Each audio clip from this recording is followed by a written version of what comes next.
নমস্কার, জয় মা তারা, জয় গুরুগণ। আশা করি সবাই ভালো আছেন, সুস্থ আছে। আমি আপনাদের সমস্যার সমাধান করতে চলে এসেছি। কেন বললাম?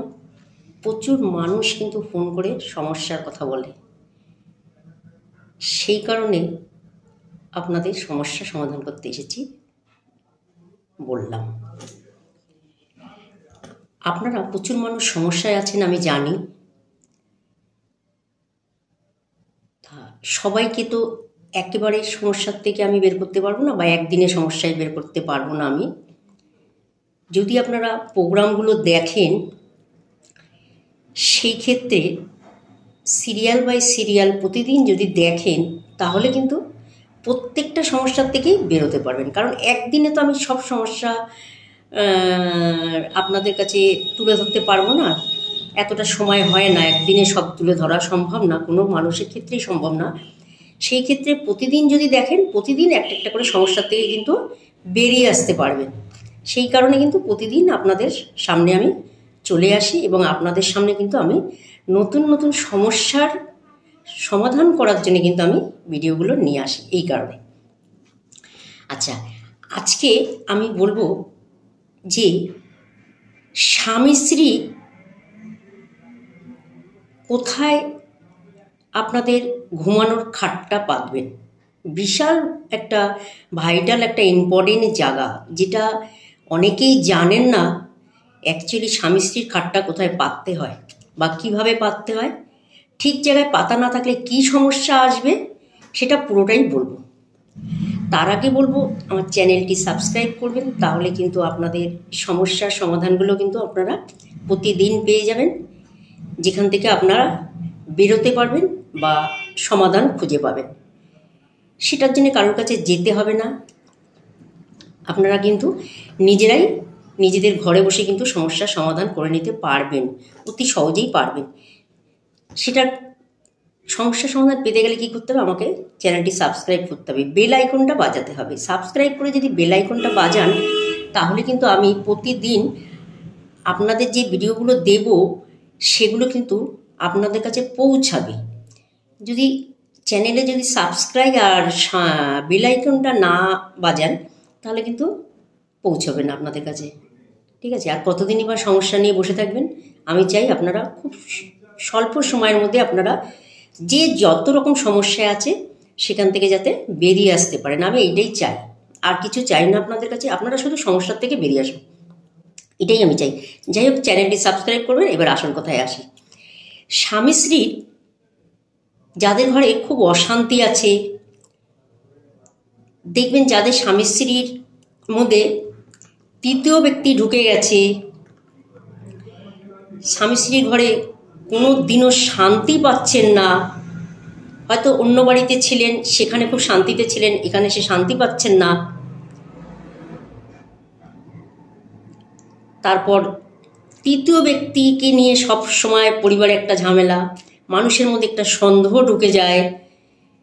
24 ঘন্টা ফোনে ব্যস্ত থাকে, 24 ঘন্টা হয়তো অন্য কারোর সঙ্গে ব্যস্ত থাকে। স্বামী স্ত্রীর মধ্যে অ্যাডজাস্টটা সম্পর্ক জায়গাটায় কিন্তু দিনে দিন নষ্ট হয়ে যাচ্ছে। কি কারণে হচ্ছে সেটা হয়তো আপনারা বুঝতে পারছেন না, সেই নিয়ে আজকে আমি আপনাদেরকে বলবো।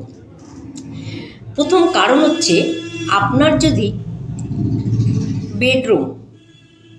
বেডরুম যেখানেই হোক না কেন, বা যেখানেই করে ফেলেছেন বেডরুমটা, সেটা কিন্তু সরানোর কোনো পরিস্থিতি থাকে না। যদি পরিস্থিতি থাকে, তাহলে আমি বলে দেবো বেডরুমটা কোথায় করবেন। আর যদি সেইভাবে পরিস্থিতি না থাকে, তাহলে কিন্তু আপনাদের যে খাটটা আছে, আপনারা যে খাটটায় প্রতিদিন বিশ্রাম করেন বা প্রতিদিন ওখানে ঘুমান, সেই খাটটা কোথায় পাতবেন সেটা আমি বলে দেবো। কারণ খাট যদি সঠিক পথে সঠিক জায়গায় না থাকে, তার স্বামী কিন্তু অন্য কোনো রিলেশনে কিন্তু জড়িয়ে যাবে, একদম 100%। আপনাদের শুনে হয়তো অবাক লাগছে, আমি দীর্ঘ 26 বছর ধরে এই জ্যোতিষশাস্ত্রের সঙ্গে জড়িত এবং জ্যোতিষশাস্ত্রকে নিয়ে দিন রাত 24 ঘন্টা কিন্তু এই নিয়ে চর্চা করি এবং প্রত্যেককে কিন্তু আমি বাস্তু ভিজিট করে এবং স্বামী স্ত্রীর অশান্তির কথা যখন বলে তখন কিন্তু আমি তাদের প্লেসটা, যে খাট রাখার যে জায়গাটা, তখন কিন্তু আমি ফোনের মারফতেও কিন্তু ঘুরিয়ে দিতে বলি। কারণ খুব কান্নাকাটি করে, দুঃখ করে, কষ্ট করে, তৃতীয় ব্যক্তি ঢুকে গেছে তাদের স্বামী স্ত্রীর মধ্যে, সেই ক্ষেত্রে কিন্তু আমি বলি বাস্তু ভিজিট করতে গেলেও কিন্তু দেখি যে তাদের বাড়িতে কি সমস্যা। আমাকে বলতে হয় না, আমি বাড়ির মধ্যে ঢুকেই কিন্তু বলে দিতে পারি তাদের বাড়িতে কিসের সমস্যা। তা যখন দেখি যে তাদের দক্ষিণ পশ্চিম কোণায় তাদের ঘরের খাট পাতা আছে, আপনারা একটু ফলো করবেন, আপনারা একটু আমার কথাগুলো মিলিয়ে নেবেন, কথাটা কতটা সত্যি বা কতটা পারফেক্ট বলছি, বা আমার কথার সঙ্গে পুরো কথাগুলোই মিলছে, এই কথাগুলো একটু মিলিয়ে নেবেন। তাই দক্ষিণ পশ্চিম খাট থাকলেই কিন্তু অন্য রিলেশানে কিন্তু জড়িয়ে যাবে, বা অন্য রিলেশানে সে কিন্তু সেই রিলেশানটাকে কিন্তু টিকিয়ে রাখবে। এবং কিছু মানুষ দেখা গেছে দক্ষিণ পশ্চিম কোণায় যদি খাট থাকে, দেখা যাচ্ছে সে কিন্তু সংসার ছেড়েও চলে গেছে। প্রচুর মানুষ আছে মোটামুটি সম্পর্কই রিলেশানে কিন্তু অন্য কোনো তৃতীয় ব্যক্তি রিলেশানে সে কিন্তু 100% জড়াবে। যদি আপনার দক্ষিণ পশ্চিম কোণায় খাট থাকে, সেখানে কিন্তু দ্বিতীয় বিয়ের যোগও কিন্তু চলে আসে। আপনারা মিলিয়ে নেবেন, কালকে ফোন করে জানাবেন যে আমি কথাটা ঠিক বলেছি, কথাটা আপনাদের বাস্তবের সঙ্গে কতটা মিলেছে। তাহলে কিন্তু আমি আপনাদের অভিজ্ঞতার থেকে আরও অনেকটা নিজে স্যাটিসফাই হব যে না, এইভাবে মানুষকে আরও সাহায্য করব। আমি তো নিজে উপকার পেয়েছি, যে মানুষগুলোকে দিয়েছি তারা তার ফিডব্যাকগুলো আমাকে দিয়েছে, সেই হিসাবে আপনাদেরও বলবো আপনারাও ফিডব্যাক দেবেন যে আমি কথাগুলো বলছি কতটা মিলেছে আপনাদের সঙ্গে। তা যাদের দক্ষিণ পশ্চিম কোণায় খাট আছে বা দক্ষিণ পশ্চিম কোণায় আপনার টয়লেট আছে, ঠিক আছে, সেই ক্ষেত্রে বলবো আপনারা টয়লেটটা হয়তো চেঞ্জ করতে পারবেন না, সেই ক্ষেত্রে টয়লেটের সম্বন্ধে আমি পরে বলছি। তা খাটের সম্বন্ধে যেহেতু আজকে বলছি, খাটের সম্বন্ধে একটু বুঝে নিন কেন খাটটা আমি সরাতে বলছি। খাটটাকে আপনারা দক্ষিণ পূর্ব কোণে নেবেন, দক্ষিণ পূর্ব ঘরের কোনো কোণে আপনারা কিন্তু খাটটা পাবেন। প্রত্যেককে বলছি, যাদের ঘরে স্বামী স্ত্রীর অশান্তি হচ্ছে, স্বামীর সঙ্গে তার ওয়াইফের সম্পর্ক ভালো নেই, দেখুন তাদের বেশিরভাগই দক্ষিণ পশ্চিমে খাট পাতা আছে, দক্ষিণ পশ্চিম দেয়াল ঘেঁষিয়ে খাট পাতা আছে, বা দক্ষিণ পশ্চিমে কোনো জলের জায়গা আছে, বা দক্ষিণ পশ্চিমে কোনো টয়লেট আছে, দক্ষিণ পশ্চিমে কোনো কিচেন আছে, এরকম ধরনের যদি থাকে তাহলে কিন্তু ঘরে স্বামী স্ত্রীর সঙ্গে অশান্তি, স্বামী স্ত্রীর সঙ্গে অ্যাডজাস্ট হবে না, পর মহিলার সঙ্গে পর পুরুষের সঙ্গে তারা কিন্তু সম্পর্কে জড়িয়ে যাবে, বা তাদের কিন্তু মন মানসিকতাও কিন্তু চেঞ্জ হয়ে যাবে, তারা কিন্তু অনিচ্ছায় সংসার করবে। সেটা পুরুষ ক্ষেত্রে হতে পারে, মহিলার ক্ষেত্রে হতে পারে, তারা কিন্তু অনিচ্ছায় সংসার করবে। সেই ক্ষেত্রে বলবো যাদের দক্ষিণ পশ্চিম কোণায় খাট আছে অতি অবশ্যই তারা দক্ষিণ পূর্ব কোণায় নেওয়ার চেষ্টা করবেন। এরকম একটু জায়গা পরিস্থিতি চেঞ্জ করে নেবেন, যতটা পারবেন চেঞ্জ করবেন, ঠিক আছে, যতটা পারবেন চেঞ্জ করবেন, ঠিক আছে। পুরোটা দেয়াল ঘেঁষে রাখবেন না, দেয়ালের মধ্যে খাট লাগিয়ে রাখবেন না, সবসময় দক্ষিণ পশ্চিম দেয়ালের দিকে খাটটাকে ঘেঁষিয়ে রাখার চেষ্টা করবেন। তাতে কিন্তু স্বামী স্ত্রীর সাংসারিক জীবনটা খুব শান্তির হবে এবং সুখের জীবন হবে। কোনো তৃতীয় ব্যক্তি থাকলে কিন্তু সে সরে যাবে, সে কিন্তু আর থাকতে পারবে না। কারণ যখনই আপনি দক্ষিণ পশ্চিম কোণায় খাট রাখবেন তখন কিন্তু তৃতীয় ব্যক্তিকে আপনি আপনার ফ্যামিলিতে ঢোকার কিন্তু সুবিধা করে দিয়েছেন, বা তাকে রাস্তা করে দিয়েছেন, আপনি নিজেই রাস্তা করে দিয়েছেন। যখন দক্ষিণ পশ্চিমে খাট রেখেছেন, তৃতীয় ব্যক্তিকে ঢোকার জন্য আপনি রাস্তা করে দিয়েছেন যে আসেন আমার বাড়িতে, প্রবেশ করুন, ঠিক আছে।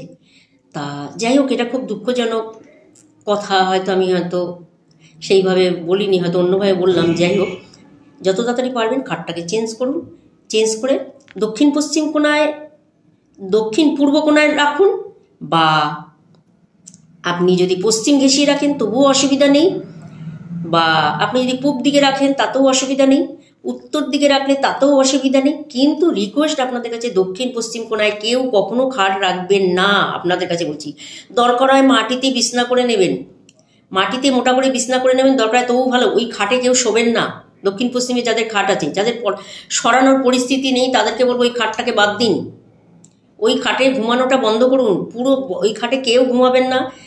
এমনকি যদি আপনার সন্তানও যদি ওই খাটে ঘুমায়, দক্ষিণ পশ্চিমের কোনো খাটে যদি সন্তানও ঘুমায়, সেই ক্ষেত্রে কিন্তু সন্তানের নেচার বাজে হয়ে যাবে, সন্তানের চরিত্র বাজে হয়ে যাবে, সন্তান ঠিকমতো পড়াশোনা করবে না, সন্তান কিন্তু মানে বেপথে চলা শুরু করবে, সঠিক পথে সে কিন্তু চলবে না। দক্ষিণ পশ্চিম খাট পাতা কিন্তু খুব নেগেটিভ জায়গা, কারণ এটা স্বামী স্ত্রীর মধ্যে প্রচুর ফ্যামিলিতে দেখেছি। হয়তো অনেকে বলবে দক্ষিণ পশ্চিম কোণাটাই হচ্ছে সঠিক জায়গা, কিন্তু না, আমি আমার দীর্ঘ 26 বছর ধরে বলছি, যাদের যাদের দক্ষিণ পশ্চিমে খাট আছে দেখে নিন তৃতীয় ব্যক্তি ঢুকে গেছে আপনাদের পরিবারে, খুব তাড়াতাড়ি এটাকে চেঞ্জ করে নিন, খুব ভালো থাকতে পারবেন।